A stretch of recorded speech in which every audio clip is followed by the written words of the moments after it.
tá, gente? Nós vamos iniciar hoje a nossa unidade 3. Graças ao nosso bom Deus, estamos adiantados. Adiantados não.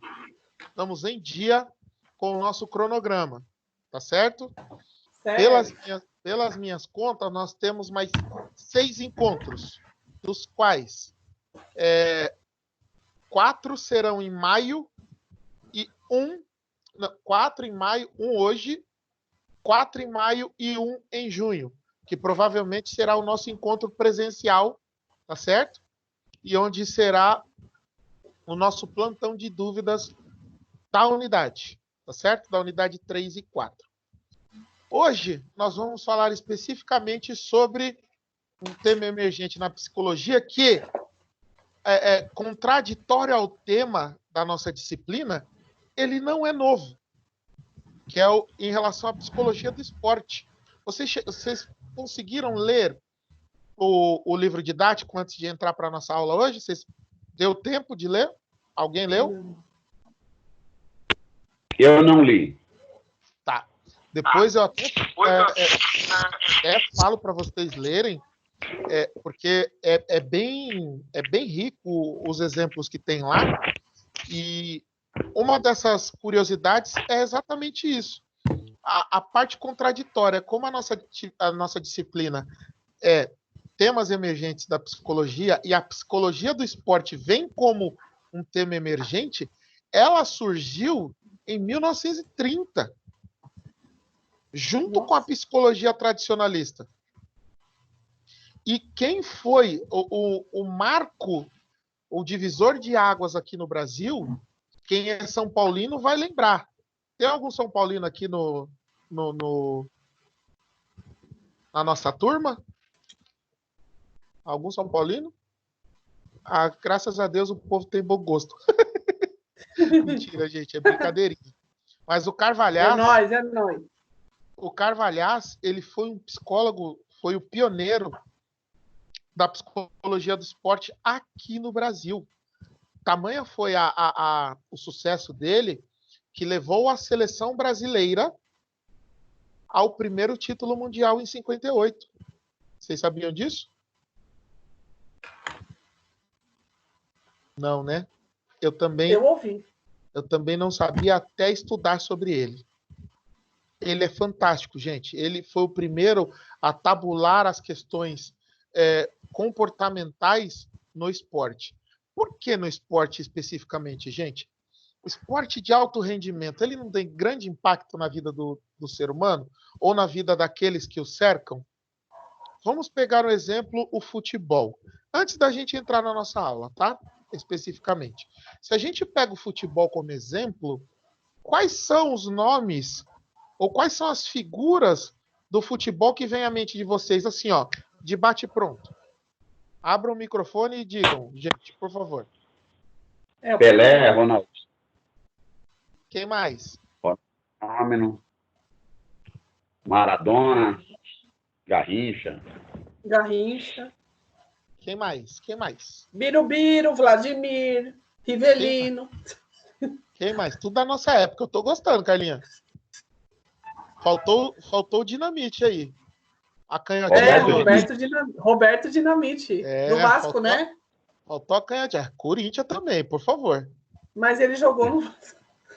A ascensão dele foi no Vasco. Mas o que acontece, gente? É um esporte que movimenta uma atmosfera fora do comum. Se você para e analisa essa atmosfera que é movimentada pelo futebol, a gente assusta. Pelé, maior jogador de todos os tempos. Aí o Francisco citou um nome que eu particularmente gosto bastante, que é do Ronaldinho Gaúcho, por exemplo. Muito bom.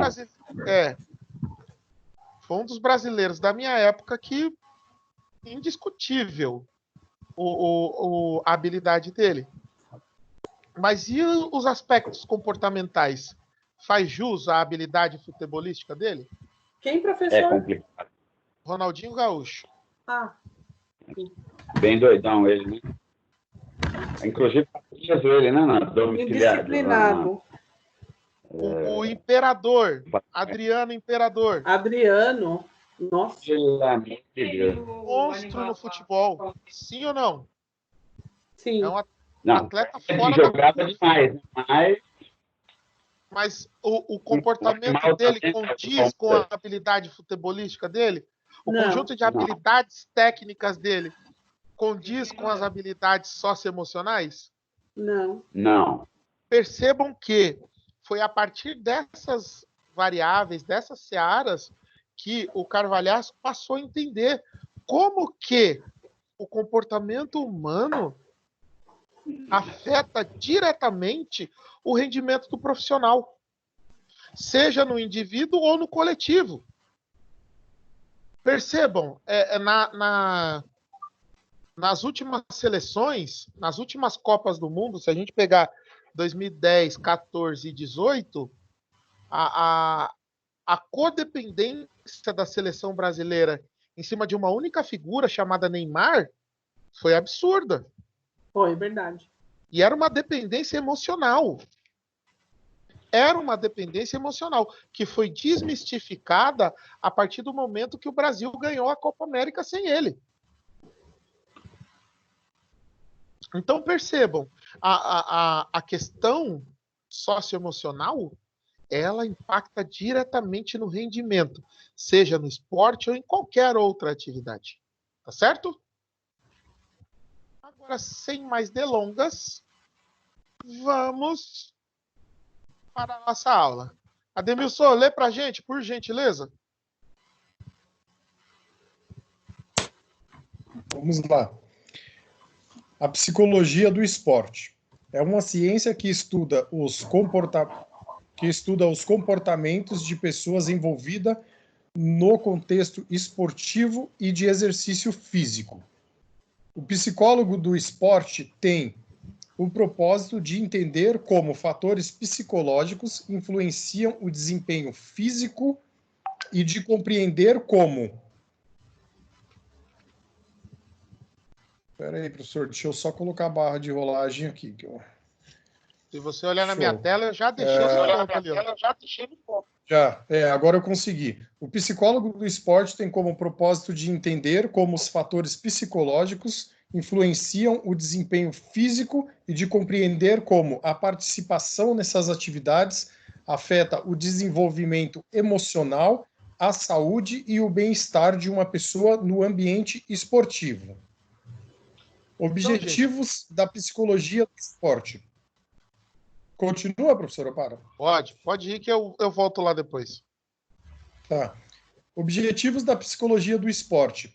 A compreensão do ser humano envolvido com a prática de atividade física e esportiva competitiva e não competitiva, abrangendo os processos de avaliação, as práticas de intervenção ou a análise do comportamento social que se apresenta na situação esportiva a partir da perspectiva de quem pratica ou assiste.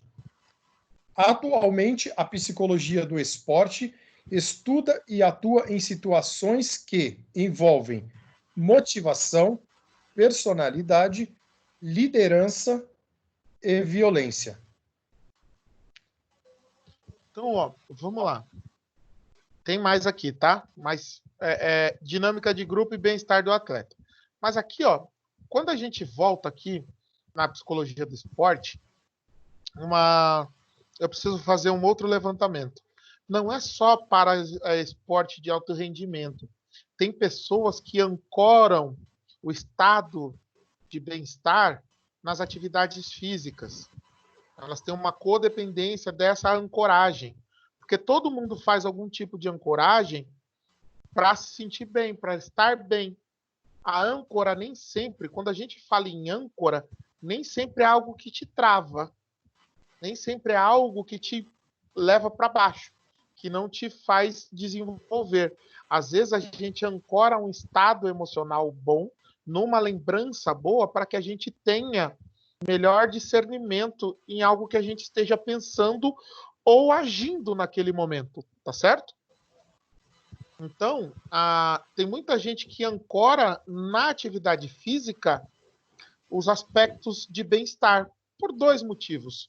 Primeiro, pela questão emocional e questão química, porque é sabido já pela fisiologia do nosso corpo que a prática de esporte libera endorfina e dopamina, tá certo? 2 componentes químicos que são responsáveis pela satisfação, o prazer, a alegria momentânea. Por isso que, via de regra, quando a gente faz um esforço, quando termina, depois que a gente dá aquela... que volta, né? Desfibrila o coração, no meu caso, que eu tenho esse porte físico de jogador de baralho, eu desfibrilo o coração, depois vem aquela sensação de bem-estar. Justamente por quê? Porque o organismo produziu endorfina e dopamina e me dá aquela sensação de satisfação, de prazer. Tem outras situações em que a gente libera dopamina e endorfina também, que é a ingestão de alimentos. Por isso que muita gente tem distúrbio alimentício ou alimentares. Tem distúrbios com alimento, tem distúrbios com a bebida. A pessoa com a bebida, ela tomou a bebida, já começa a produção. Então, cada um ancora a sua maneira, tá certo? Então, muitos trabalham essa questão também do esporte como âncora. E o objetivo, realmente, da psicologia do esporte é trabalhar as situações que envolvem motivação, liderança, personalidade, violência, dinâmica de grupo e bem-estar. Aí eu faço eu volto com o futebol. Porque, Danilo, por que o futebol? Eu vou usar o futebol porque é um laboratório fantástico para a gente. Mas eu vou dar exemplos também do basquete, eu vou dar exemplos de outros esportes de alto rendimento para a gente entender como é que funciona. Por que no esporte, hoje em dia, aqui no Brasil, ou em alguns países, que o índice de violência nos estádios era muito grande, foi proibido jogos, quando são considerados clássicos, eles não têm mais 2 torcidas. É jogo de uma torcida só. Primeiro, por conta da atmosfera que era gerada dentro de campo, a rivalidade. Gente, rivalidade é uma coisa, violência é outra completamente diferente. Só que muitos não têm essa capacidade de discernimento e confunde a rivalidade com falta de respeito. Acha que o outro está faltando com respeito, torcendo com veemência para o time do coração. E aí ele acha uma falta de respeito e vai querer cobrar uma atitude a qual ele não tem direito. Vocês concordam com isso? Ou a visão de vocês também é diferente disso? Aqui não tem problema nenhum, gente. Nós estamos aqui para discutir, para refletir acerca do que está sendo dito. E eu conto muito com o apoio de vocês. Agora é a hora de vocês abrirem os microfones, por gentileza, e me ajudarem. Professor, é complicado nessa situação, né? De morte por causa de uma camisa. O cara tá com uma camisa do Corinthians. É complicado. Poxa vida, então é falta de respeito você tá com a camisa do time do seu coração e passar, por exemplo, em frente à sede de um outro time? Peraí, você vai ter o seu direito de ir e vir interrompido abruptamente por conta de algo que foi fomentado a custas de atos ignorantes? O senhor sabe que aconteceu um fato comigo engraçado? Eu não sabia que não podia ir de verde lá na quadra do Corinthians. Então, eu fui lá para ver se eu comprava uma blusa. E eu fui com uma calça camuflada, verde, né? As coisas da camuflagem. E chegou lá, o cara ficou me olhando feio, assim, e tal. Eu falei, não tem não, mano. E eu não entendi nada. Aí cheguei com um amigo e falei, poxa, cara, eu fui lá comprar, os caras me tratou mal lá. Ele falou, você foi com essa calça aí? Eu falei, fui. Ele falou, meu, você é louco, você quase ia apanhar. Se tivesse mais gente lá, tinha te batido. Eu falei, caramba, mano, mas por causa da cor da calça, verde, camuflado. Intolerância, ele acha que aquilo é uma falta de respeito para com ele. E detalhe, você foi lá para comprar um artigo específico do time. Uma jaqueta. Que pessoa de outro time vai lá para comprar alguma coisa?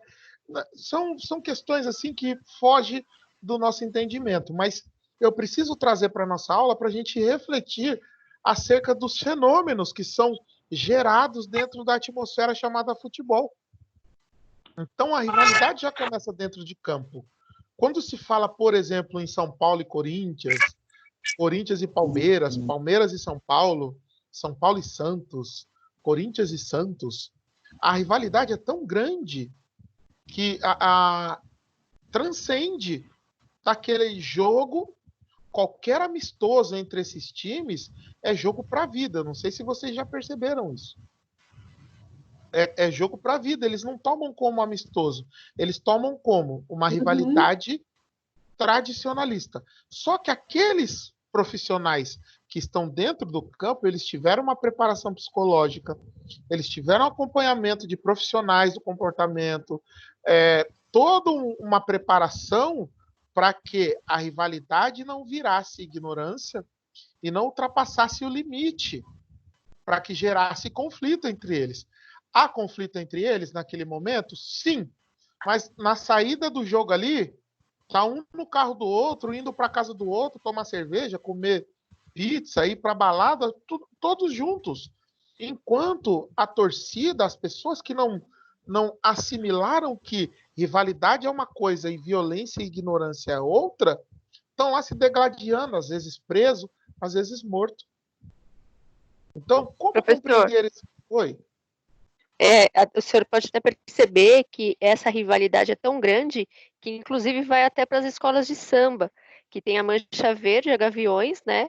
A Gaviões, ela não pode desfilar com verde. Não sei se o senhor já viu isso também. Então, chega a ser tão forte essa rivalidade que vai até para a escola de samba também. Paulo, eu acompanho de perto isso. E agora, com a vinda da Dragões da Real para o grupo especial também, ficou ainda mais difícil. Por quê? Peraí, se eu tenho, por exemplo, Gaviões e Mancha Verde desfilando no mesmo dia, eu tenho conflito. Agora, como é que eu vou colocar uma para desfilar a cada dia? Sendo que eu tenho 3 escolas de sambas que são oriundas de torcidas organizadas. E está chegando a 4ª aí, que já está no grupo de acesso. Se 2021 ela for campeã, ela também vem para o grupo especial, ou seja, 4 escolas de sambas que são oriundas de torcidas organizadas. E como é que vai fazer isso? E uma das mais fanáticas, por incrível que pareça, é a Gaviões da Fiel. É verdade. Ela não faz distinção de escola de samba para torcida organizada. É por isso que faz tempo que ela não ganha um título no Carnaval Paulista, porque ela não consegue desvencilhar. Uma das primeiras coisas que dos primeiros discursos do presidente da Mancha Verde, quando ele subiu para o grupo especial, foi que em ensaio para o Carnaval não se fala em futebol. E eles respeitam isso. Se você vai no ensaio da Gaviões, é o hino do Corinthians o tempo todo. É verdade. É exaltação ao time o tempo todo. Tamanho é o fanatismo. Tá certo? E se você vai lá na Dragões da Real, é a mesma postura do pessoal da Mancha Verde. Então, essa atmosfera, ela tem uma abrangência tão grande que se a gente sair do micro e for para o macro, é uma semana falando sobre isso e a gente não esgota o assunto. A gente só está falando de pequenos fatos. Pequenos não, né, gente? A gente só está pincelando alguns fatos, porque não são pequenos. A intolerância, por exemplo, ou a falta de respeito para com o ser humano é absurda. Já começa por aí. Mas, se a gente para e analisa do micro para o macro, nossa senhora, gente, a gente vai ter discussão aqui para falar por 2 semanas sem repetir assunto. Tá certo? Vejam, de forma complementar, a psicologia do esporte foca aspectos no campo social, educacional e clínico. De que maneira, professor? De maneira simples. Eu vou buscar, dentro dos relacionamentos socioculturais ou socioemocional do atleta, situações que façam com que ele se automotive. Uma vez que ele se automotiva, ele melhora a performance dele, ele entra mais focado para o jogo ou para a disputa, e com isso, gente, ele se torna praticamente imbatível. Quer um exemplo clássico disso, gente? Falando de esporte, eu vou dar 3 nomes e vejam se vocês concordam com o que eu vou falar. Primeiro nome é Tiger Woods, campeão absoluto no golfe. E depois eu vou falar o porquê. Segundo nome, senhor Cristiano Ronaldo. E o terceiro nome, senhor Michael Jordan. 3 nomes. Tiger Woods, do golfe, Cristiano Ronaldo, do futebol, e Michael Jordan, do basquete. 3 esportes que são esportes assim que movimentam a atmosfera fora do comum. Primeiro nome, gente, entrevistas que ele deu, ele falou o seguinte: depois de você treinar 8 horas por dia, 7 dias por semana e ganhar o título, vai ter gente que vai falar que isso foi sorte. Preste atenção na frase: treinar seguidos durante 7 dias e ganhar um torneio, terão pessoas que falarão que foi sorte. Então percebam tamanha preparação emocional em detrimento à preparação física e técnica. Se ele não trabalha as 2 bases, uma delas fica enfraquecida e ele não tem foco 100%. Segundo exemplo, Cristiano Ronaldo. O cara tem 34 anos já, se não me falha a memória. Ele e o senhor Lionel Messi são os detentores do maior número de melhor jogador do mundo até agora. Você não vê o nome dele atrelado a nenhum escândalo, fora aquele que tentaram colocar a mulher lá que falou que do pseudo-estupro. Mas você não vê uma foto dele numa balada, você não vê uma foto dele fora de campo. As fotos que você vê fora de campo, ele está treinando futebol com quem? Com os filhos. Ou seja, ele respira o futebol, ele vive para o futebol. Então, quando ele entra no jogo, ele está 100% para o esporte. Ele faz leitura de jogos. Ele assiste jogos anteriores para estudar o comportamento das equipes. Ou seja, ele já está num nível de evolução socioemocional além de muitos esportistas. Tem um outro nome também que eu poderia falar do basquete, mas eu preferi o Michael Jordan. Mas eu tenho mais 2 nomes. Tem o LeBron James e tem o Stephen Curry, que são os da atualidade agora. Mas eu gosto de falar do Michael Jordan, por quê, gente? Uma curiosidade. Sabe por que o número da camisa dele era 23? Vocês sabem disso? Eu já comentei com vocês essa história? Eu não lembro. Não, professor.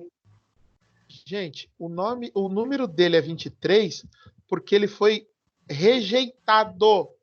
Prestem atenção. Michael Jordan, maior jogador de basquete da história, foi rejeitado por 23 vezes. 23 universidades. Ele foi reprovado no teste 23 vezes. E se ele desistisse? E se ele não tivesse preparado psicologicamente para suportar os devaneios e as consequências dessas rejeições? Porque, gente, é sabido por nós, por experiência própria, que a cada rejeição gera frustração, não gera? Gera frustração, gera sensação de impotência, diminuição da autoestima, entre outros fatores emocionais que vão fazendo com que, se a pessoa não está embasada emocionalmente, ela é efeito top-down, efeito dominó. Começa a cair e vai caindo um a um. Até a pessoa falar, não, isso não é para mim, desisto. Tá certo? Então, Michael Jordan foi rejeitado por 23 vezes, gente. Se ele parasse na primeira, nós nunca saberíamos quem foi Michael Jordan. Então, percebam como que os aspectos comportamentais ou socioemocionais precisam estar em consonância com o nosso objetivo. E para que a gente tenha, e principalmente no esporte, para que a gente tenha alto rendimento, a gente tem que trabalhar o conjunto. A gente trabalha a parte física de maneira focada, incansável, de maneira incansável e exaustiva para chegar no objetivo, e também trabalha as questões socioemocionais. Porque não adianta nada eu ter força, explosão e não ter inteligência para usar, para saber qual para mensurar a força correta, para mensurar, para analisar o tipo de estratégia que eu vou usar, porque em qualquer esporte, além de força, explosão, resistência, eu preciso do quê? Gerenciamento psíquico. Porque senão não vai. Tá certo? Dúvidas até aí? Carlinha, lê pra gente, por favor.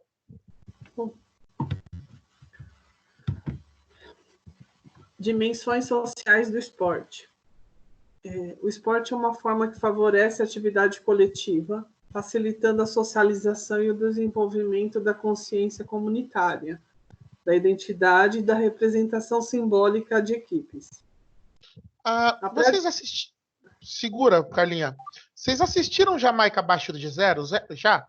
Aham, já. Gente, vocês perceberam quão fantástico é aquele filme? Uhum. Traz exatamente o que a gente está falando aqui. Da psicologia do esporte. Por quê? Eles ancoraram onde puderam as questões emocionais. Tinha o menino lá que ancorou a sorte dele no quê? No ovo. Vocês lembram? Uhum. Ele andava com ovo na roupa, assim, aí antes dele entrar no trenó, ele tirava o ovo, beijava o ovo. Aquilo era o quê? Aquilo era uma ancoragem de estado. Eu vou ancorar aqui, ó. Você vai me dar sorte, é você meu amuleto. Ele estava reafirmando. Né? Ele estava afirmando naquele objeto a necessidade dele de bem-estar, a necessidade de capacidade. Então percebam, e era só ele? Não, era o coletivo. Então era inimaginável na época uma equipe da Jamaica, um país tropical, ganhar as Olimpíadas de Inverno no Canadá. Num esporte que é típico de países temperados. Como que uma equipe da Jamaica, que não tinha nenhum equipamento adequado, fez um trabalho fenomenal? E foi ali que foi mostrado para a gente que quando se tem técnica e mais coletivo. A gente vai muito longe. Nós ficamos imbatíveis. Tá certo? Continua, Carlinha, por gentileza. Ô, professor, só uma observação. Não, isso é muito legal, mas assim, o esporte solitário, que é o que eu fiz também, a natação, precisa de muito apoio psicológico, porque não tem isso. Então, mas você não é solitária. Lógico, a disputa em si é solitária. Mas o treino também. Mas você teve todo um background. Você teve um treinador que te estimulou, você teve seus pais. A corrida em si, o velocista ali, também é um esporte solitário, concorda? Mas eu falo da água, mas eu só estou dando só por conta do psicológico mesmo, do treinador também. Sim, que o tem que ter treinador É, faz toda a diferença, Carlinha. Ele É. vai ser o seu terapeuta. isso. Isso é muito importante. É, Porque tá, nem vamos. sempre você vai chegar na água com o mesmo empenho, É, com a mesma alegria, com a mesma gana, com a mesma vontade. Então, qual é o papel principal do treinador quando percebe que você não está 100% ali?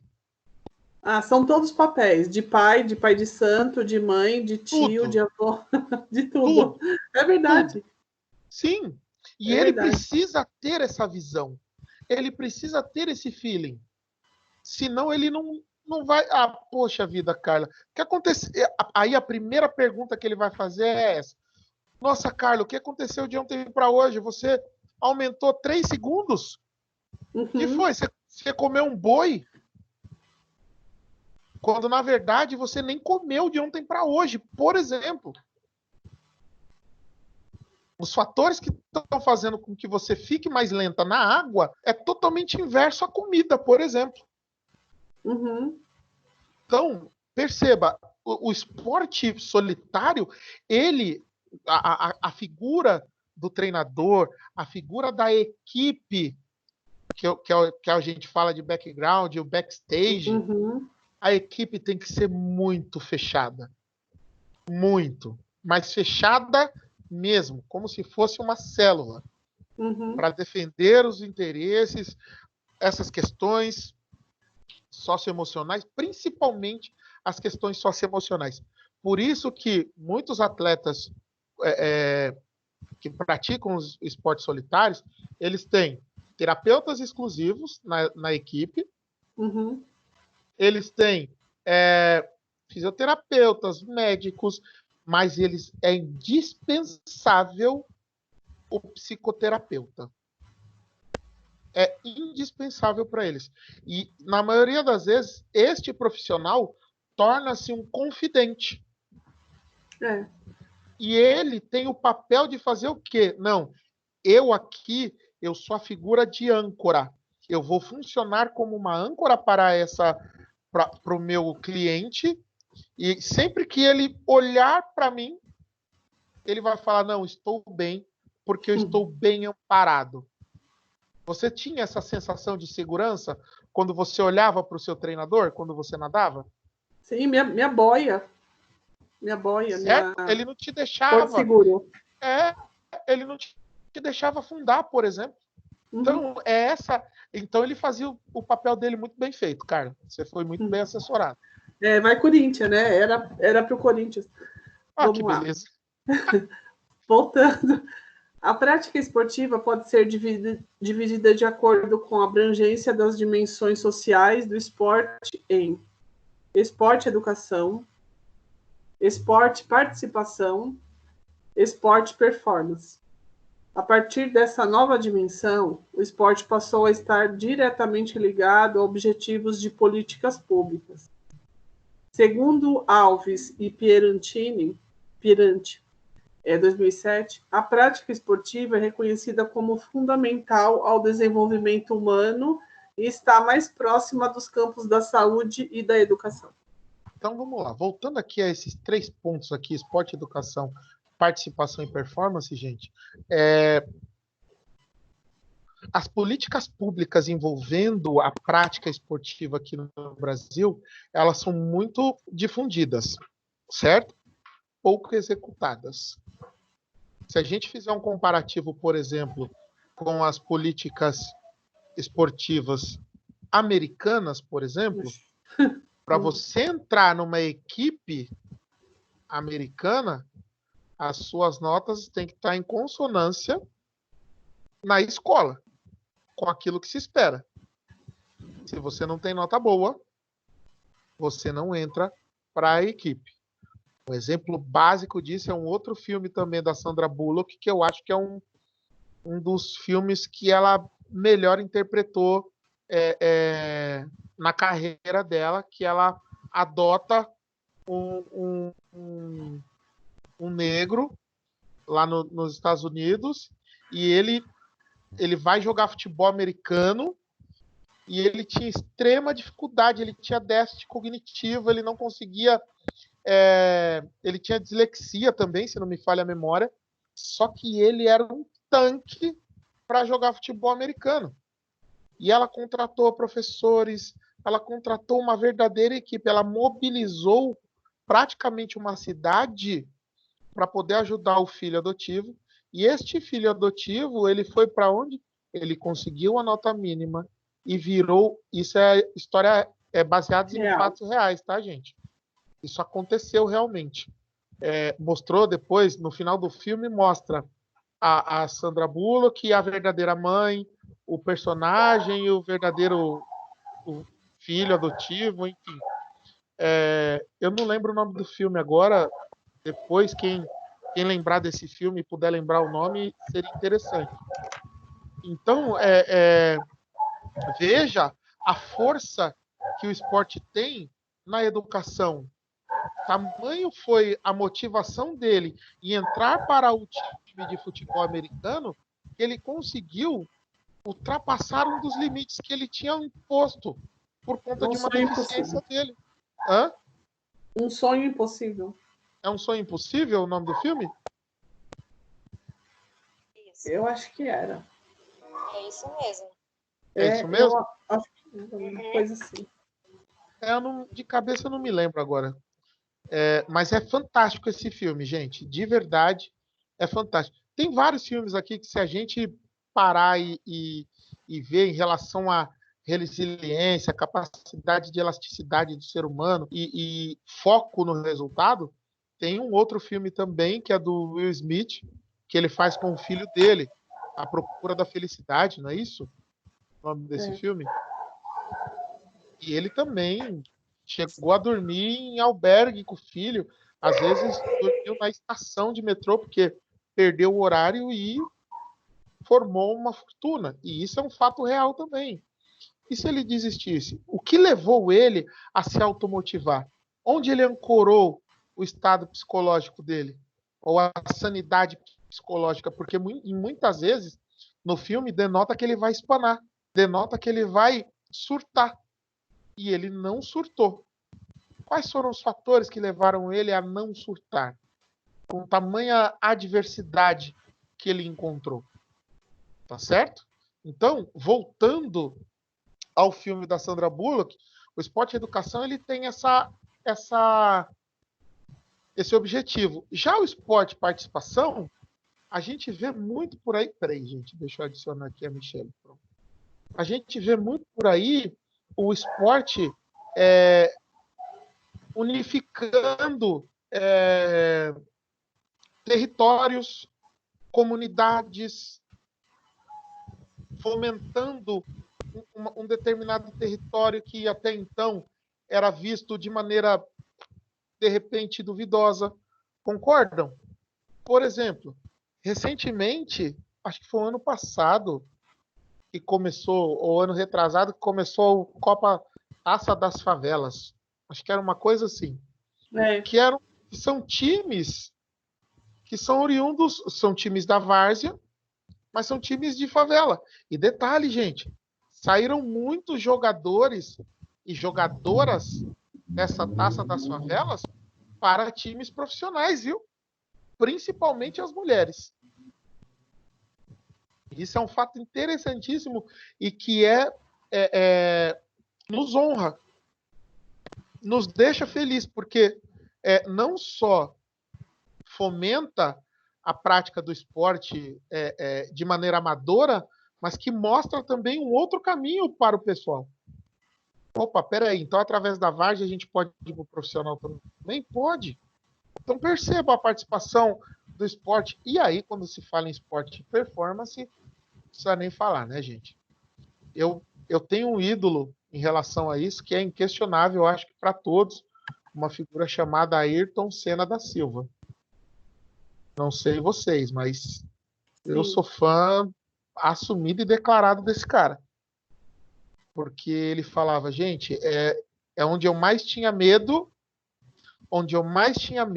era onde eu mais me arriscava. E era onde, gente? Quando chovia. Nossa. quando chovia, esse cara ficava imbatível. Eu acho que ele rezava para chover no dia de prova dele, porque ali ninguém pegava ele. É verdade. Ali era território dele. Mas olha que engraçado.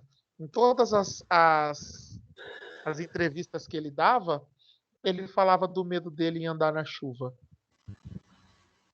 E, em contrapartida, ele pegava esse medo e potencializava em quê? Ele modificava a questão dos sensores dele e aquele medo fazia com que os sensores dele ficassem ainda mais aguçados para que ele fosse ainda mais habilidoso na água ou em condições de chuva. E, gente, nunca vi até hoje ninguém pilotar na chuva da maneira com que Ayrton Senna pilotava.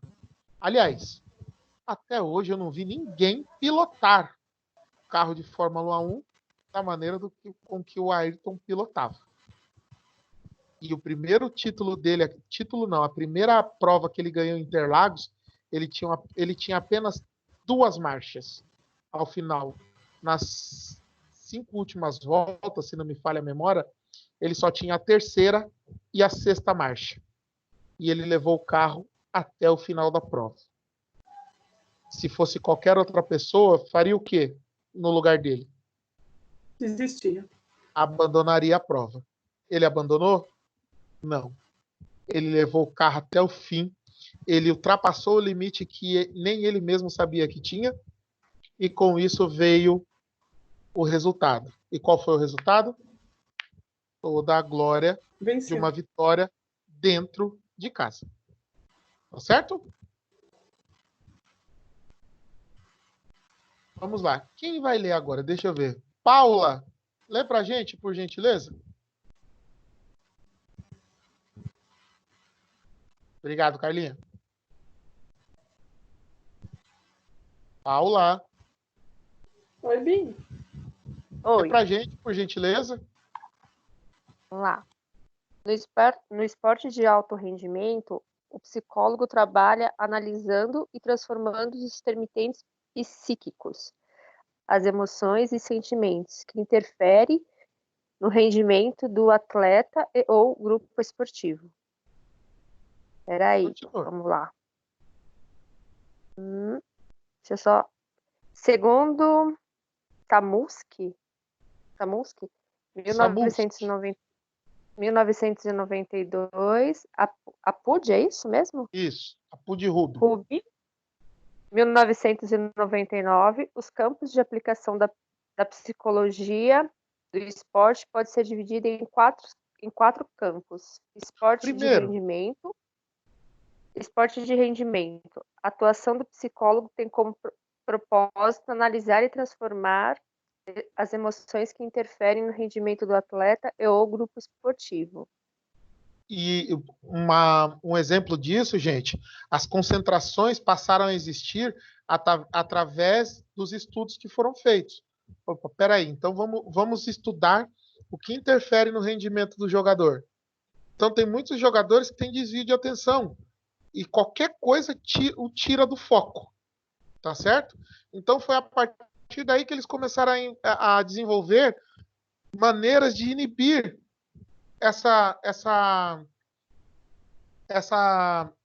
esse desvio de atenção ou desvio do foco dos atletas, tudo bem? Segundo, pode ir, Paulo.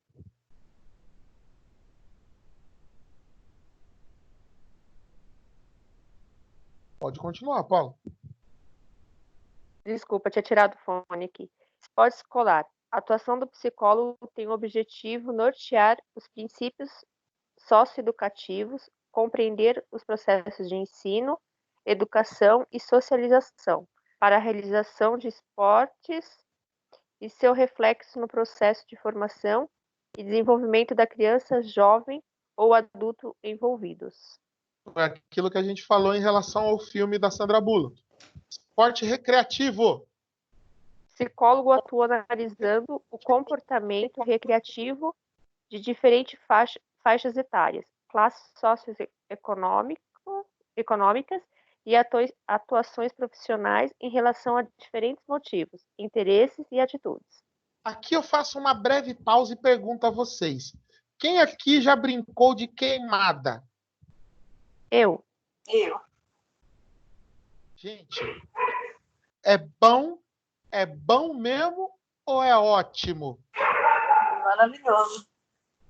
Por quê? Por qual motivo, Tainá, é maravilhoso? Ai, não sei, é uma coisa que fez parte da minha infância. Fez só parte da sua infância? Enxerga ela como se não fosse parte da sua infância. Enxerga ela agora de maneira Ai, meu Deus, que analítica. difícil. Não é difícil, presta atenção. Para que eu jogue queimada, eu preciso ter um grupo social muito grande. Eu preciso ter, no mínimo, 10 pessoas. No mínimo. Para que seja uma queimada decente, né, gente? Sim. Eu tenho que ter, no mínimo, 10 pessoas.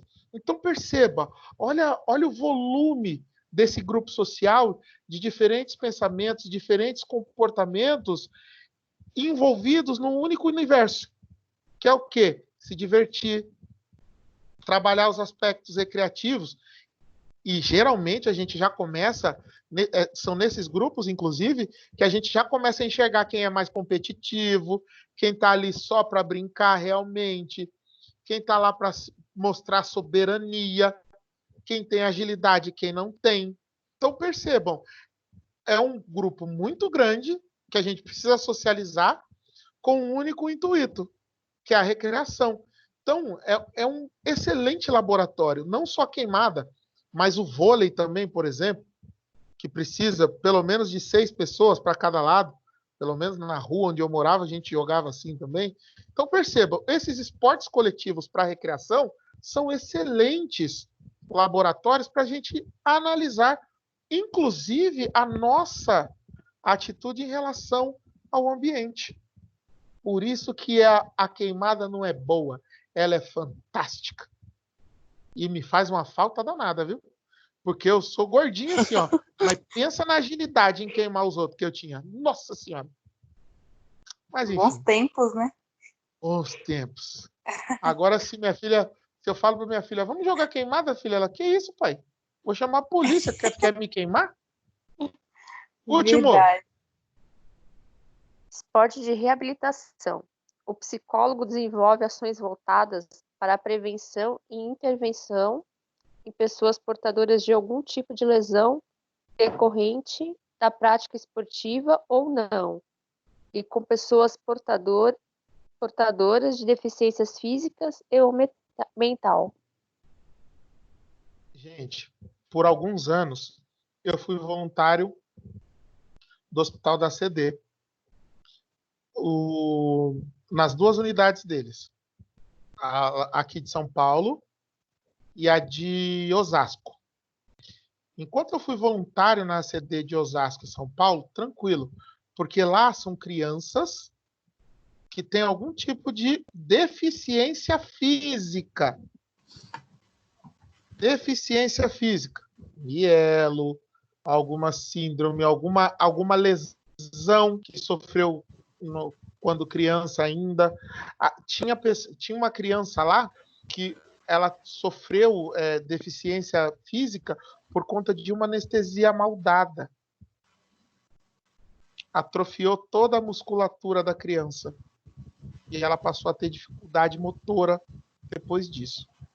Gente, foi fantástico o meu voluntariado lá. Eu amei de verdade, de paixão. Mas a parte mais difícil foi sair da deficiência física e fazer o voluntariado no Hospital do Câncer. E trabalhar na ala infantil. Onde, às vezes, a gente perguntava para a criança qual é o seu sonho? E ele falava, ver o Superman. Qual é o seu sonho? Tomar uma Coca-Cola.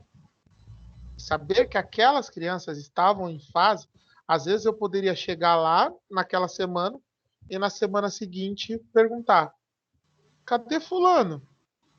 e aí eu só olhava para a enfermeira olhava para mim e não precisava ser dito mais nada. Então, essas questões de esporte de reabilitação, gente, ela era usada principalmente nessas questões de deficiência física. E eu achava interessantíssimo que os psicoterapeutas lá na ACD, eles trabalhavam em conjuntos com os terapeutas ocupacionais, que são chamados TOs. Porque às vezes a pessoa, por exemplo, as crianças com mielo, então elas têm uma formação. Às vezes ela precisa alinhar o passo daquela criança com uma palmilha maior ou com um sapato de salto maior do que o outro. Precisa desenvolver uma cinta que ajuste a questão da espinha da criança para que ela tenha mais força. Então, o trabalho do psicólogo era juntamente com outros profissionais, com fisioterapeutas, com terapeuta ocupacional, com psicopedagogos, principalmente, também. Então, era fantástico ver a sincronia dos profissionais trabalhando num único objetivo. E é exatamente o esporte de reabilitação, os profissionais também de educação física trabalhavam muito com os psicólogos para entender. E eles falavam para o psicólogo, a gente falou sobre tal coisa para a criança e ela reagiu melhor. E ela falou que quer ser fulano. Então, a partir dali, eles iam trabalhar a questão de motivação, chamando aquela criança, por exemplo, como, vamos lá, futuro fulano. Vamos usar um exemplo da natação. Vamos lá, Xuxa, futuro Xuxa, por exemplo, que é o único que eu lembro da natação do Brasil. Tem o Renato Carvalho também. Ricardo. Esse aí. Tem o Xuxa, tem o Gustavo Borges também, tem vários. Mas Rômulo Arantes nadou. O Rômulo Arantes era um exímio nadador, né? Ele era atleta de Iron Man, não era isso, Carlinha? E era ator da Globo depois também. Ele fazia Iron Man, ele pedalava 100 quilômetros, nadava não sei quantos quilômetros. Sai fora. Eu já cansei, já suei embaixo da língua, só de pensar. Então percebam o universo que é formado e a importância do psicólogo em trabalhar essas questões de automotivação, de autoempoderamento desses pacientes especificamente. Tá certo? Gente, o que vocês acham da gente ir direitinho? Ou vocês querem parar 10 minutinhos para o nosso relevo? Até que horas? Oi? Até que horas? Só para eu saber, professor, que eu cheguei e já vim direto para cá. Eu acho que hoje não tem tanta coisa não, Carlinha. A gente já está quase finalizando. Acho que então mais uma horinha a gente finaliza. Vamos direto. Vai direto, professor, é melhor. Então tá bom. Vamos lá. Essa é minha, tá? A psicologia do esporte também se relaciona e usa conceitos oriundos de outros campos. Entre esses conceitos, destacam-se psicologia clínica, a social, a psicometria e a psicologia do desenvolvimento. Percebam, dessas 4, nós já estudamos quantas? Quantas nós já estudamos? 3. Psicologia social. A social, ok. Qual a outra? Clínica. A clínica, ok. E o desenvolvimento. Desenvolvimento, vocês estão estudando provavelmente com o Ronan, não é isso? Sim. Desenvolvimento humano? Vocês estão estudando com o professor Ronan? Isso. Então, 3. Psicometria. Vocês estão estudando provavelmente com a professora Érica. Vocês vão ver. Ainda vai ter. Vai ter. Então, percebam. Tá vendo que as nossas matérias, elas andam parelhas. E isso é bom porque vai abrindo o campo e na medida que vai surgindo dúvidas, vocês podem sanar com qualquer professor. Olha que beleza. Tá certo? Deixa eu ver alguém aqui que não... Esse grupo tá muito parado hoje. Tá mais parado que saci de patinete, gente. Ô, Lucão, lê pra gente aí.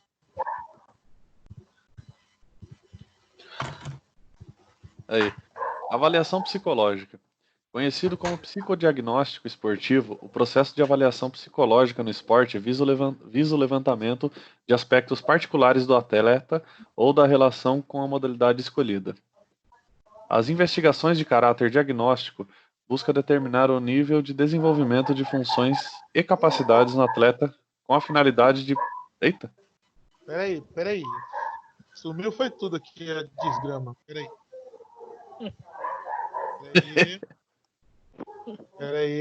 Aqui. Pronto. Apareceu aí, Lucão? Vou voltar no parágrafo de baixo. As Beleza. investigações de caráter diagnóstico buscam determinar o nível de desenvolvimento de funções e capacidades no atleta, com a finalidade de prognosticar os resultados esportivos. O Rubio, 2007. Vamos falar da questão da natação. Que eu gosto e tem gente para me ajudar também. Carlinha, quando você praticava natação lá no Esporte Clube Corinthians Paulista, melhor time do mundo, quais foram as habilidades que foram avaliadas? Professor, tem um cachorro aí que tá atrapalhando. Mutem aí, gente, por gentileza, o microfone de vocês. Espera que eu vou ativar o mudo de todo mundo. Pronto. Agora só eu falo. Então, prestem atenção, gente. Carlinha, depois você abre o seu, tá? Para me responder. Quando você chegou lá para fazer o teste, quais foram as primeiras habilidades que foram primordiais, que foram avaliadas em relação ao seu físico? Pode responder, Carlinha, por gentileza. Carla, cadê você? Não me abandone. Não, eu tô aqui. O que foi? Desculpa. Tava mudo. Ah, desculpa. Quais foram as primeiras... qual foi a capacidade primordial que eles testaram em você, primeiramente? Na natação? Isso. Então, eu comecei muito cedo, né? Lá, foram N coisas, professor. Não tinha tanto... Não era tão evoluído como é hoje, né? Não é, mas eles já tinham um aporte muito grande. Eles já tinham uma visão ampla das características de que um atleta, de que um nadador teria que ter. Por exemplo, primeiramente, explosão. Certo? Não entendi, aqui falhou. Aqui tá, eu estou ouvindo com um pouco de dificuldade. Vamos lá.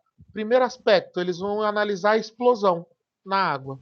Na água, sim. Isso. E como que eu afiro essa explosão na água? A capacidade de movimentação dentro dela, alternando o movimento de braços e pernas.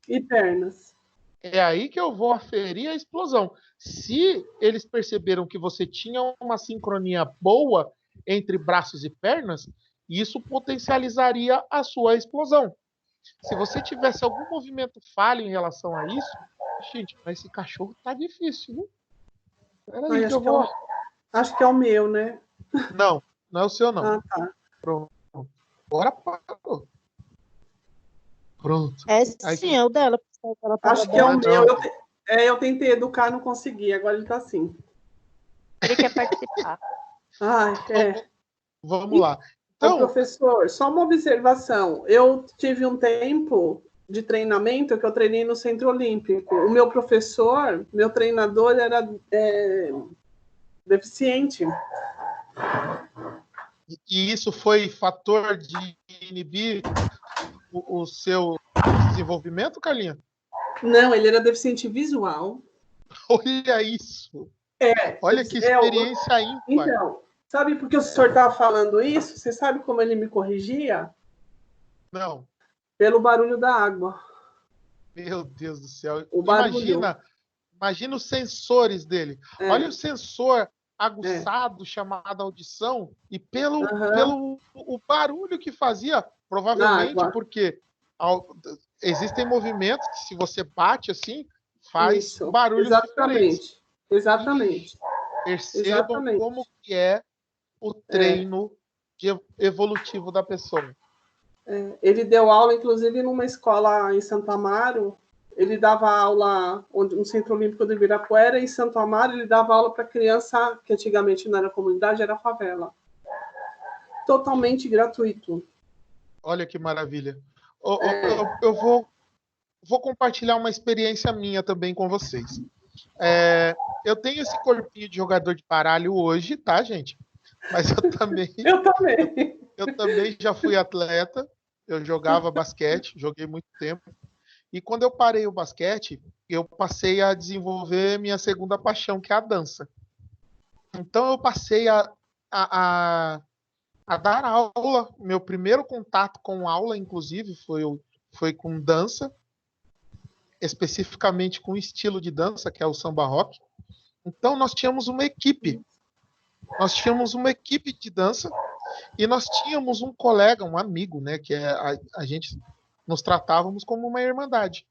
Ele era surdo. Ele é surdo. Ele é surdo. E ele era o nosso coreógrafo. Nossa. Ele era o nosso coreógrafo. Ele desenvolvia toda a coreografia da nossa apresentação. E uma vez perguntaram para ele, como que você ouve a música? E ele fazia assim, ó. Ele não ouve, ele sente. É a sinestesia, ou seja, ele perdeu um dos sensores, que é a audição, mas ele aguçou todos os outros. E como é que ele adaptou isso à dança? Ele sentia a música no corpo. Ele sentia a música. E ele fazia os passos sem perder ritmo, sem perder tempo da música. E ele sabia quais estilos que estava tocando no momento. Gente, fantástico. Depois eu vou ver se eu consigo o contato dele novamente. E se voltar, eu ia levá-lo como surpresa no evento que nós teríamos agora na semana acadêmica, do dia 4 ao dia 7. Mas nós não teremos mais decorrência do Covid. Ele ia como meu convidado e ia fazer a apresentação lá.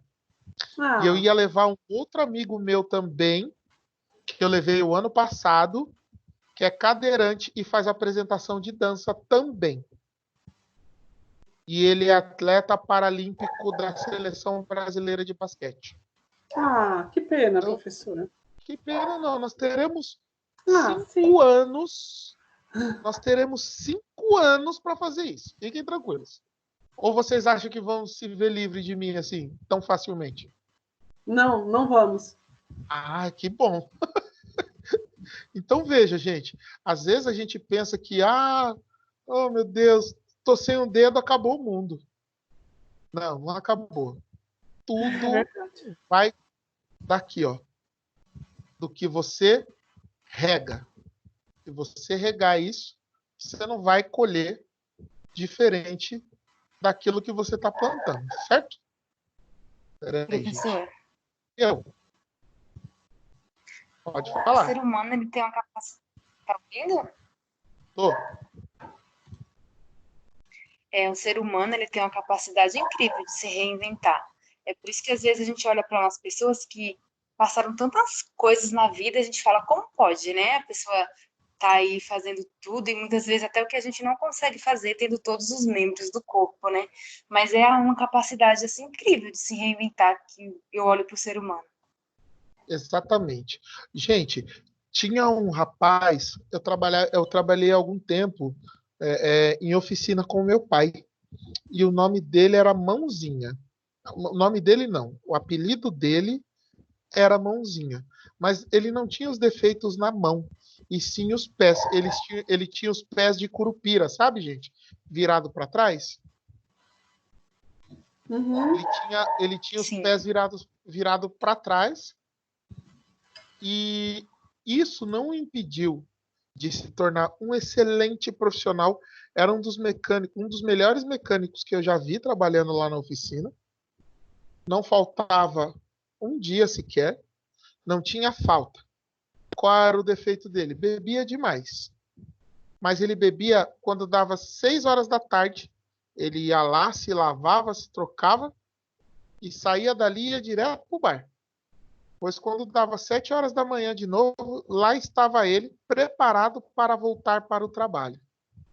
Então, gente, eu olhava as outras pessoas, cadê fulano?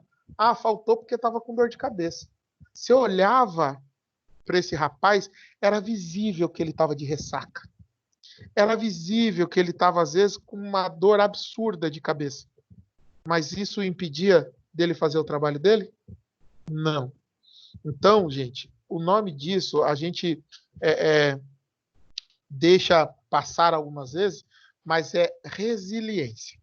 A gente voltar ao nosso estado original depois de ser levado a situações ao qual a gente precisa se modelar, ter uma capacidade elástica muito grande e depois voltar àquele estado original, sem mudar a essência,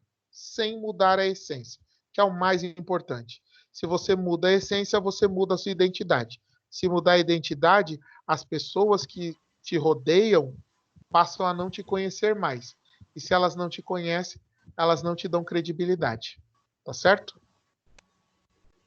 Uhum. Vamos lá. Vamos finalizar, gente? Quem finaliza? Tainá, finaliza pra gente aí, vai. As investigações, é isso mesmo, né? Não, é aqui embaixo, ó. Opa! Isso. Para finalizarmos, é importante ressaltar que a atuação neste campo é por natureza multiprofissional, podendo ser exercida por educadores físicos ou psicólogos, com especialização em psicologia do esporte. Bons estudos.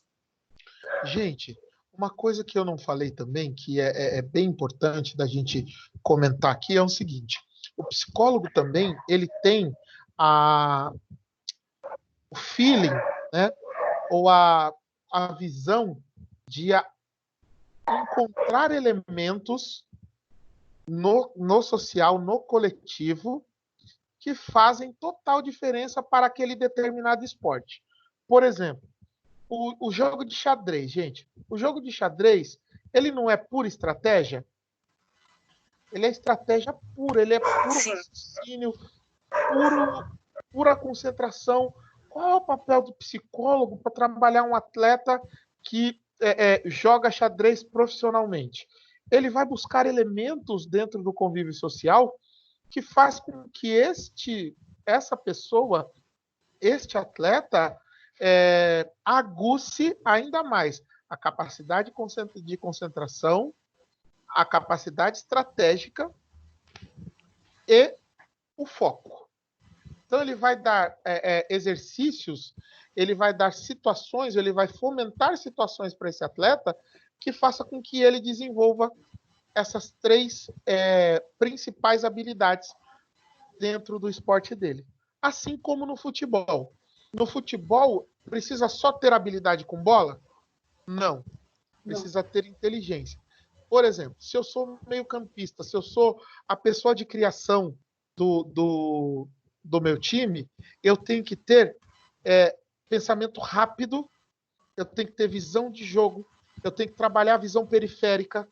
Então, eu tenho vários outros fatores que eu preciso desenvolver.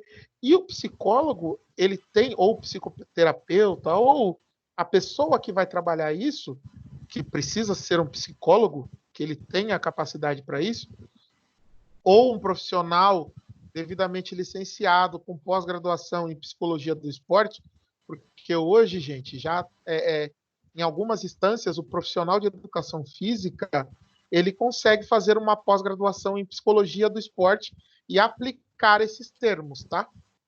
Então, hoje, não só o psicólogo, mas também o profissional de educação física consegue fazer uma especialização em psicologia do esporte.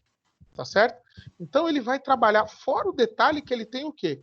O profissional da educação física, além de ter as ferramentas que nós temos também, ele vai trabalhar juntamente com a base conceitual da educação física, dependendo do tipo de esporte que ele vai orientar a pessoa, tá certo? Agora, abram os microfones e é a hora do plantão de dúvidas. Podem abrir vossos microfones e vamos lá para o plantão de dúvidas. Professor, Fala, Fran.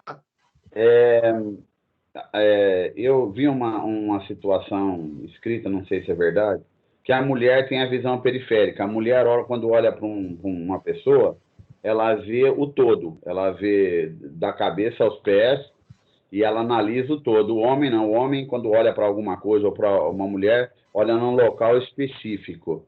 Aí o senhor falou sobre trabalhar a visão periférica. Queria saber se essa situação da mulher é verdade, se ela, quando olha o todo, e se existe, como se trabalha a visão periférica. Em detrimento à visão do homem, isso é fake, tá? A mulher tem visão periférica assim como o homem. É que, dependendo do interesse do homem em relação à visão da mulher, ele vai olhar para locais específicos. E isso sem nenhuma conotação, tá, Francisco? Sem nenhuma conotação. Mas o que acontece? Visão periférica. Você dirige, Francisco? Sim. Então você desenvolve sua visão periférica. Visão periférica é aquela visão que você tem quando você olha, do seu lado direito tem um caminhão, do lado esquerdo tem um guarda-reio. E você precisa passar entre eles. Você vai calcular, a sua visão periférica vai rapidamente calcular o espaço e vai fazer com que você tome a ação para passar ou não. Entendi, mas a visão periférica também, mas aí nós estamos falando, o que você quis dizer é a visão holística. Não, como seria trabalhado? Vamos supor, uma pessoa um jogador de xadrez, ele tem que ter uma visão periférica, e como se trabalharia para que otimizasse essa visão periférica? Ele vai estudar diversos movimentos do xadrez. Ele passa horas e horas a fio estudando movimentos do xadrez. Então, ele olha de cima, ele tem a visão do todo, que é a visão holística, e ele começa a estudar aquelas manobras do xadrez. Então, ele vai ter a visão antecipada do movimento que o oponente dele vai fazer. É só a partir do estudo dos movimentos, ou seja, o nosso hipocampo aqui no cérebro tem a capacidade de armazenamento, tá certo? E uma vez que eu olho e começo a fixar aquilo e começo a estudar, eu começo a gravar a imagem na minha mente. E é exatamente isso que o cérebro faz quando você está analisando as manobras no xadrez. Tá certo? Ok, professor. Quem mais? Quem mais? Ô, gente, vocês viram que eu coloquei uma sugestão de leitura lá no grupo de vocês? Já deram uma desfolhadinha? Já deram uma desfolhadinha na sinopse para ver como se gostam ou não? Eu ainda não vi. Gente, eu faço um convite. Eu já comecei a ler, mas eu fiquei muito satisfeita pela leitura. E, na verdade, assim, o que eu achei da leitura é que me ajuda na minha visão também de mundo e na forma como eu lido com as coisas, né? O mindset. E eu achei incrível a leitura. Não sei como se pronuncia. E mas você já conseguiu maravilhoso. definir se você tem mindset fixo ou de crescimento? Você já conseguiu identificar? Já consegui definir. definir. Eu sou uma pessoa de mindset de crescimento. Eu sempre Graças consigo a Deus. ver o lado bom e sempre não fico estática. Gente, é fantástica essa leitura. Quando puder, eu não vou dar nenhuma atividade atrelada a esse livro, tá? É que eu achei fantástico. Como a gente está estudando temas emergentes, eu achei muito necessário compartilhar com vocês esse livro, porque ele fala da transformação, a nova maneira de pensar, a nova maneira de aprender a aprender. Isso é fantástico, gente. Depois, eu vou até ver se a gente tiver um tempinho, a gente vai falar dessa nova forma de aprender a aprender.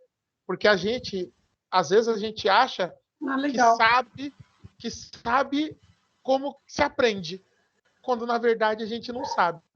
A gente aprende às vezes somente por exemplos e por referências. A gente não aprende a aprender. Então, se sobrar um tempo para a gente, se a gente conseguir voltar para os nossos encontros presenciais, eu vou falar sobre essa metodologia com vocês. Tá bom, gente? Dúvidas? Professor, Tá bom.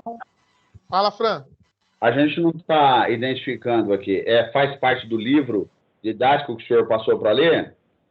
Não, esse mindset foi uma... Eu passei aí no grupo de vocês, eu mandei um e-book. No grupo. É que é tanta coisa no grupo que às vezes fica difícil achar. Eu ali. acho que eu mandei 2, não foi? O Mindset e o livro do Mário Sérgio Cortella, se não me falha a memória. Ontem ou hoje? Foi hoje, professor? Foi hoje. Sim. Ah, ok. Tá bom, Hoje. obrigado. Tá bom. Foi hoje. Obrigado. Foi hoje. Dá uma olhadinha aí que ele tá disponível. Dúvida, Ok. gente? Mais alguma dúvida? Não. Por favor, liberem as câmerazinhas de vocês para que a gente possa fazer o nosso take da semana. Vamos, Michele. Libere a câmera, Francisco, Tainá. A Carlinha já está aparecendo aqui para mim. Vamos, Michele. Vamos, Michele. Vamos, Tainá. Vamos, Aline. Vamos, Ademilson. Professor? Vamos, Carlos. Oi, sou eu. Professor, tem como você tirar uma dúvida? Lógico. Pode falar, Paulinho. No AVA, na verdade, eu vou tirar, se não puder me esclarecer, eu vejo com o Fábio. No AVA, ele tem a pontuação de 6.000 pontos, o mínimo, né? Esses 6.000 pontos, ele é bimestral ou ele é semestral? Vamos lá. Eu expliquei isso logo no início da aula e eu volto a explicar porque lembra que eu falei para o Frank que poderia ser a dúvida de muitos. O que acontece? Os 6.000 pontos é no semestre, tá? É o primeiro critério. Primeiro critério para a promoção do semestre. Só que eu tenho outros 2 critérios que compõem a sua nota para que você efetivamente passe de um semestre para outro. O primeiro semestre, 6.000, certo? O segundo semestre é a soma da B1 mais B2. No caso da disciplina de vocês, tem que compor 2.500 pontos. No primeiro bimestre eu consigo isso?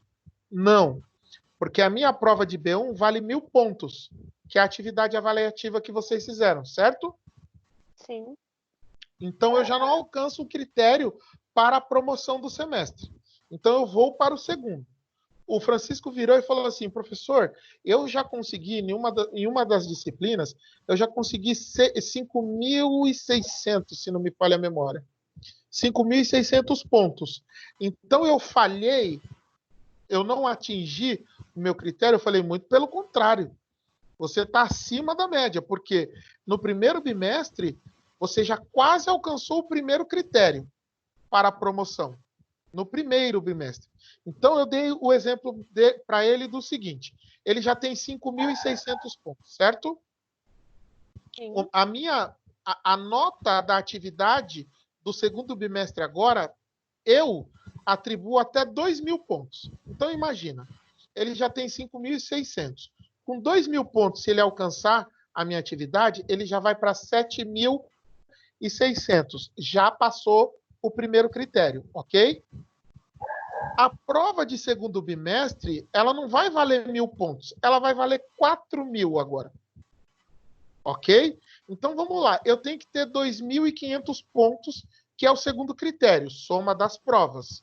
Prova do primeiro mais segundo. Então, se eu tenho 4.000, se eu tirei 1.000 pontos na primeira, ou seja, nota máxima, quantos desses 4.000 eu tenho que alcançar? 1.500. Você já certo? tirou 1.000. Exatamente. Se ele chegar 1.500 pontos daqui, mais a soma dos 1.000 pontos, eu já atinjo o segundo critério, que é a soma das avaliações. E vai faltar somente um critério, que é o quê? Os EDs. Os EDs são desafio nota máxima, e para vocês que são primeiro bimestre, é o projeto de vida, se não me falha a memória. Que a composição dos dois tem que dar 1.200 pontos, se não me falha a memória. Só que, é isso mesmo, gente? Só que, percebam, só de desafio nota projeto máxima... de vida. Só de desafio nota máxima, vocês podem ultrapassar essa pontuação. Fora o detalhe também que tem as pontuações transversais. Aquilo que você tira de nota numa avaliação transversal, ela é distribuída para as outras. Ou seja, os 6.000 pontos é no semestre. A soma do segundo critério é no semestre.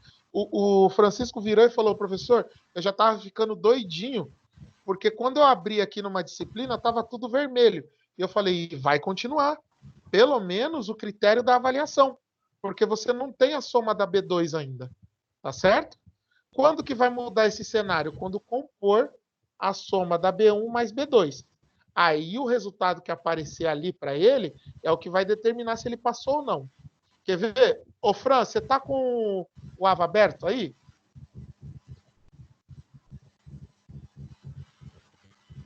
Tá com o AVA aberto, Francisco?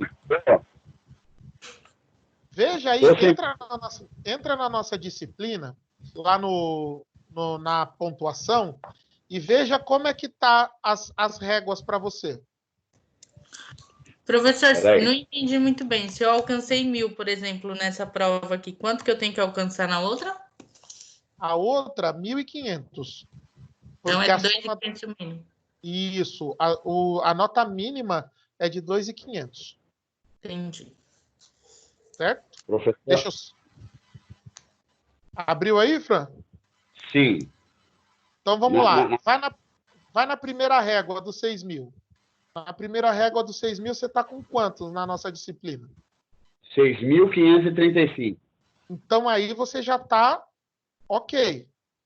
O primeiro critério já aparece o cadeadinho aberto. Sim. Não é? Sim. Segundo critério, avaliação, não é? É, avaliação oficial. Está com o cadeadinho fechado, não é? Sim. Você está com quantos pontos nela? 1.000. Qual é o critério lá do ladinho? A pontuação mínima? 1.500. Ah, então a nossa disciplina é nível 1. Então não são 2.500, são 1.500. Então, se vocês forem para a prova de segundo bimestre, que vale 4.000, vocês precisam tirar quanto nessa do segundo bimestre? 4.000. 500. 4.000, tem que tirar 4.000. Por favor, né? 4.000. É o mínimo que eu espero de vocês. Mas prestem atenção. 4.000, já mandou tirar. Se eu já tenho 1.000 pontos e o meu corte, o meu critério mínimo são 1.500, poxa vida, eu tenho que tirar 25% da nota da prova. Deus o livre. Isso aí em quatro questões eu mato na unha. Tá certo? Não, sabe por que eu pergunto? Porque, assim, eu confesso que eu me desanimei muito. Eu estou tentando achar forças para ter ânimo para voltar. Porque, para mim, estudar assim é muito ruim mesmo. Eu tenho um filho de 3 anos, então, assim, eu estou começando a estudar, ele vem, aí ele pergunta, e eu não vou deixar de ficar perto dele também. Então, o curso presencial para mim era justamente por isso, porque eu tinha como controlar isso. Então eu meio que É. desanimei com tudo isso. Porque até cheguei a chorar uma noite, porque eu não conseguia estudar, e enfim, chorei. Falei, quer saber, eu não vou, o ano que vem eu volto, enfim. Só que é um sonho que eu tenho, acho que é um sonho que eu vou em frente, né? Eu acho que até essa epidemia, para a gente que está fazendo psicologia, está sendo uma lição, né? Eu acho que a gente, eu falo que é a nossa primeiro ensinamento, eu acho, vai ser justamente esse, né?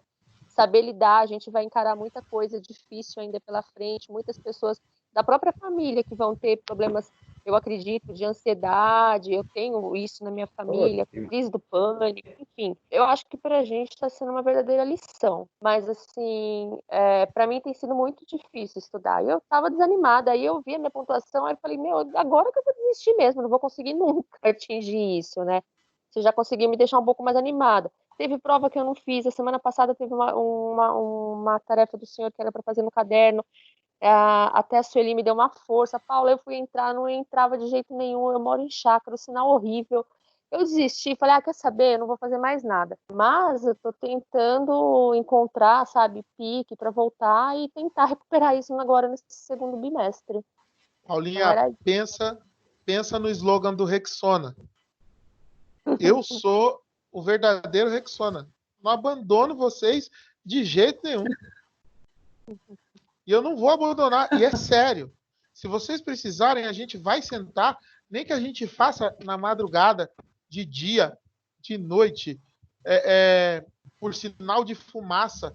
Eu falo para todos, eu falo, gente, se eu percebo vontade, se eu percebo resiliência no aluno, porque eu, que sou a figura que ele, na maioria das vezes, eles nos têm como exemplo, eu vou dar exemplo inverso para eles.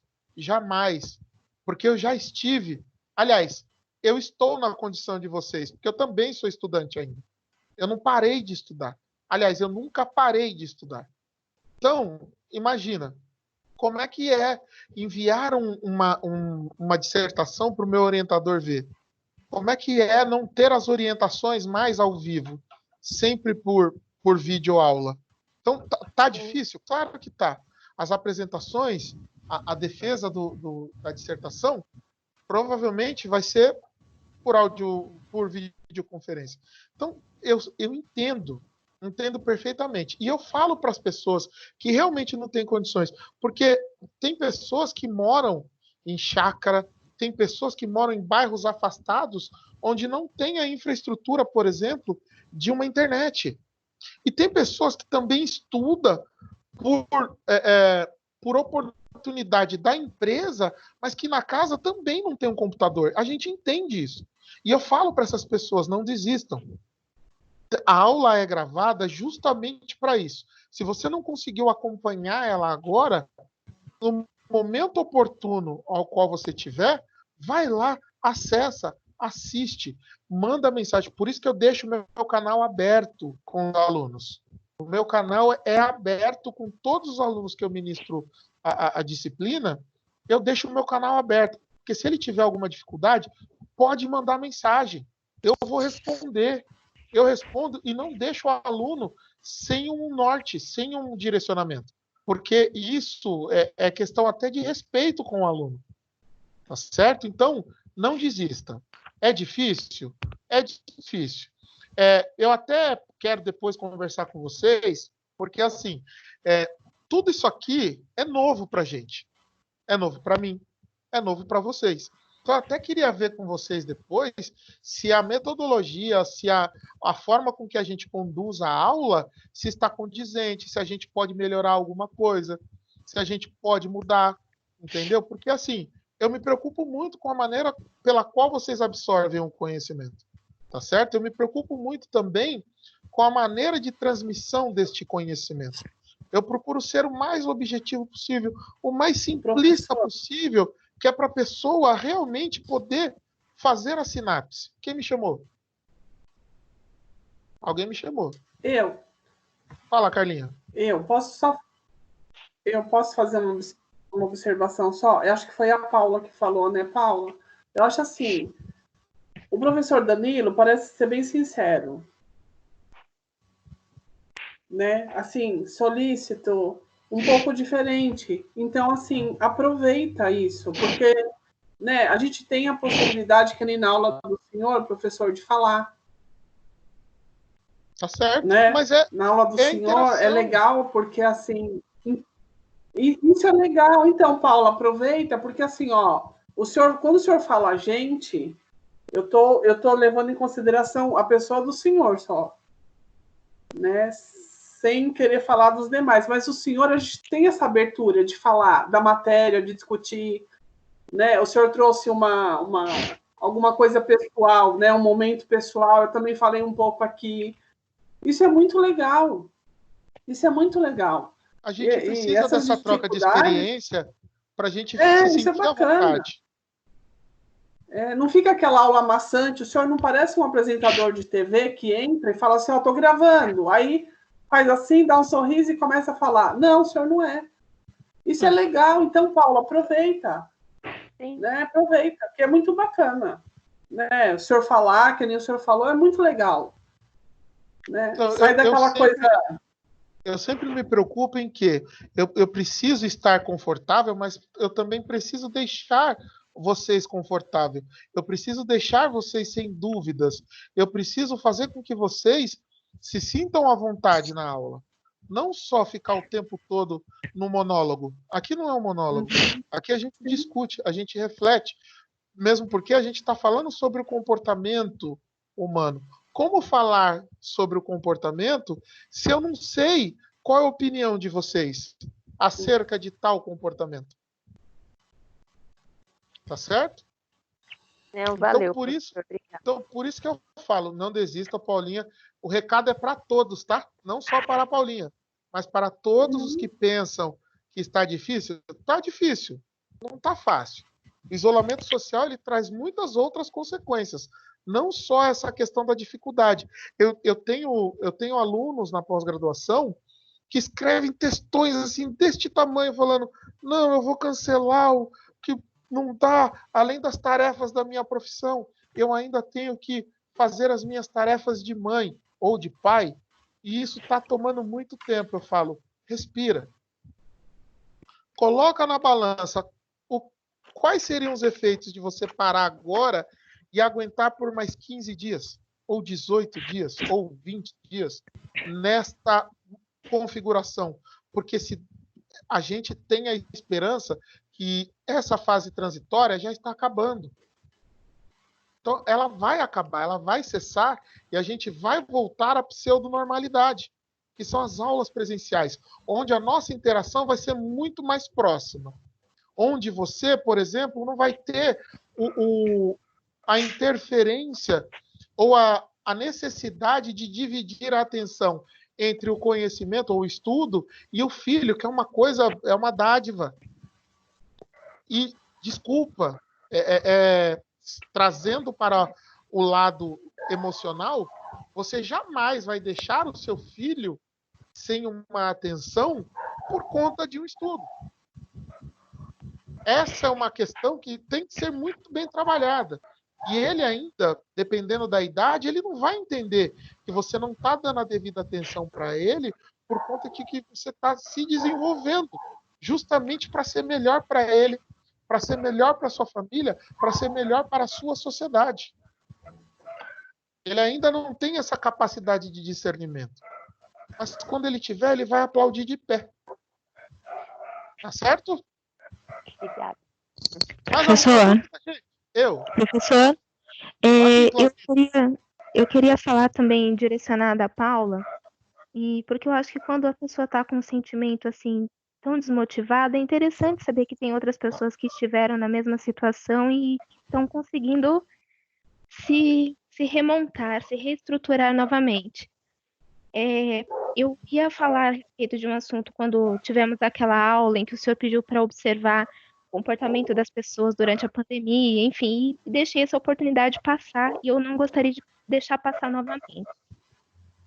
Paula, eu entendo perfeitamente esse sentimento que você está tendo, porque eu também tive o mesmo sentimento algumas semanas atrás. E foi muito difícil porque eu entrei logo quando começou esse afastamento das aulas presenciais, no dia em que o afastamento começou, seria o meu primeiro dia de aula, que eu me matriculei depois. E a partir daí, eu com um monte de matéria já acumulada, que já tinham sido passadas muitas coisas lá, um monte de coisa que eu ainda tinha para fazer das sessões que eu entrei depois, e acumulou de uma vez. E eu sou um desses casos que o professor citou, que morava também num local em que não tinha internet. E até assistir às aulas presenciais, para fazer atividade do AVA, eu tinha que ficar pedindo na casa de uma colega que me ajudou muito o computador e a internet dela emprestados. Então eu fiquei praticamente até a semana passada, até umas 10 e pouco da noite às vezes, incomodando na casa dessa colega que também tinha filhos, para poder assistir às aulas e poder fazer também as minhas atividades do AVA. As provas mesmo, eu ficava pedindo para minha patroa para deixar eu fazer no computador da empresa onde eu trabalho.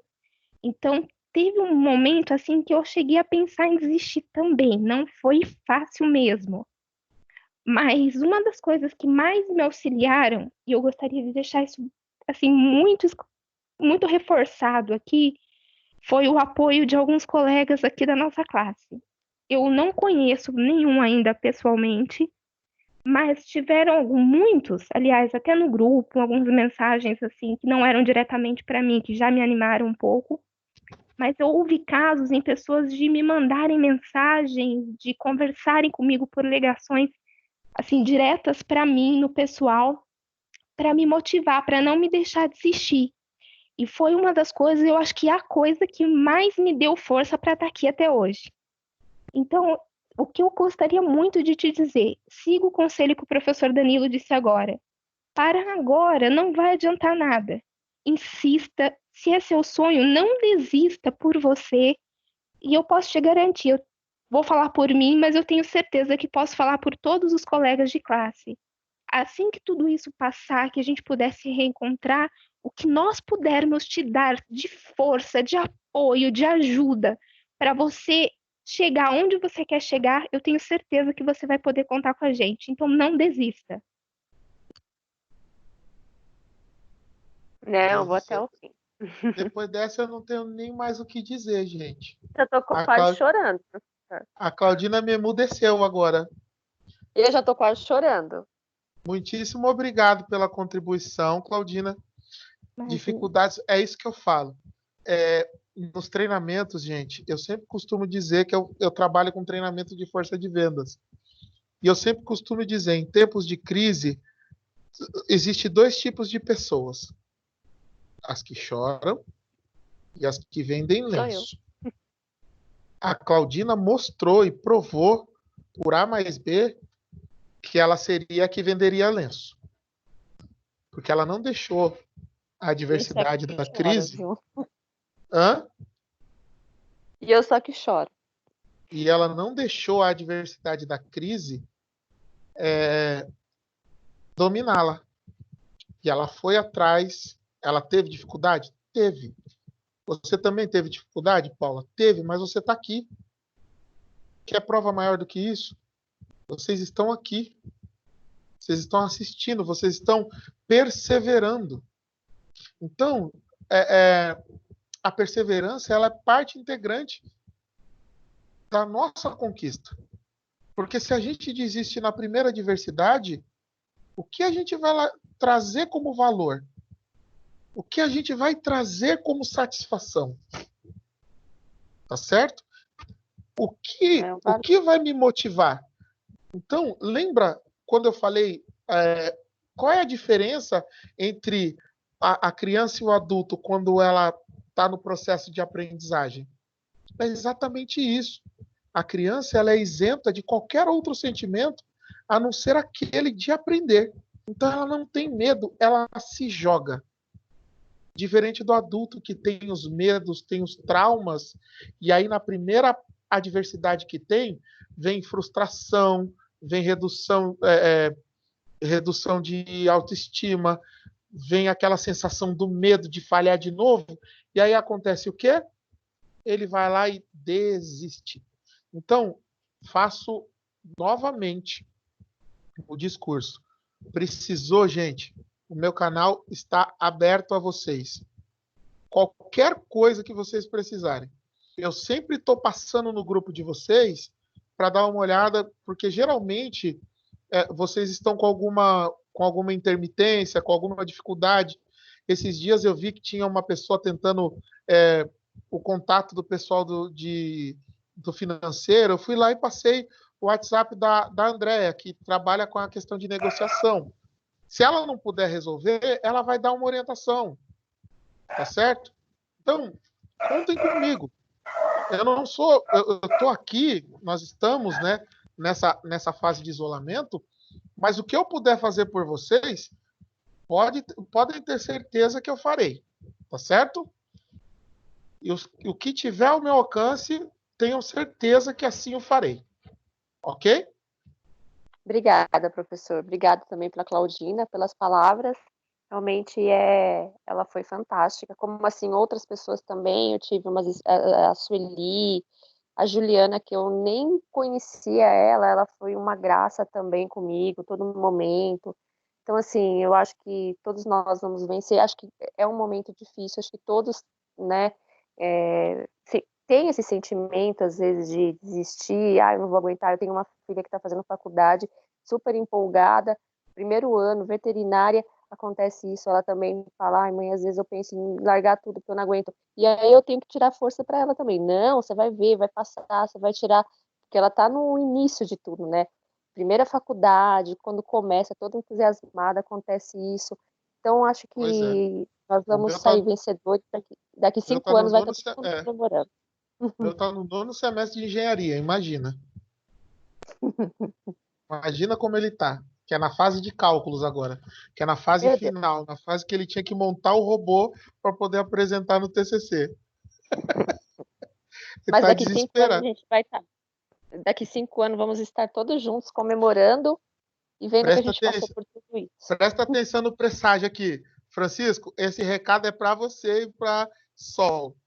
Daqui 5 anos, a gente vai estar na sua chácara fazendo um churrasco com chimarrão. Se quiser, pode vir na minha também. Não importa, onde for.